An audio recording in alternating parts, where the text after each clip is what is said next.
Que todos estos niños se lo pasen bien, sientan mucho más de cerca todos los valores que aporta la Navidad, como compartir, ser todos amigos y demás. Yo creo que es algo muy bonito, te hace revivir a ti la magia de la Navidad y el volver a ser niño y verles súper ilusionados con todo y con todos los animales.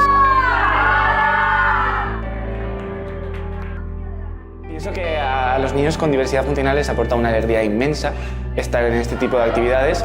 Creo que los monitores hacen una labor increíble y creo que a su vez a los niños sin diversidad funcional les educa en este ámbito y les ayuda a normalizar e introducir en la sociedad a estos niños con diversidad funcional.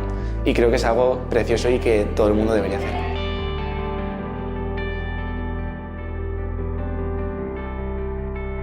Antes empiecen a ver que las diferencias son positivas, que se lo pueden pasar bien igualmente con un niño que vaya en silla de ruedas o que no, que hable, que no hable, que se comporte de una forma o de otra.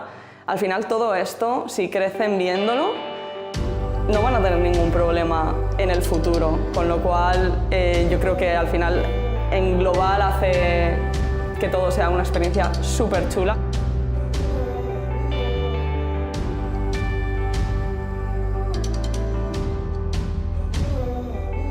Todas las actividades están diseñadas realmente para que todos los niños puedan participar, todos los voluntarios hacemos que eso sea posible y yo creo que no solo hace que ellos se lo pasen bien, sino que a nosotros nos aporta un montón.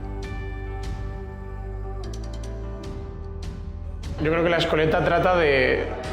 Nos olvidamos de diversidades de nada, o sea, tratamos a personas y lo que queremos es fomentar que haya una relación entre personas y que al final los niños jueguen.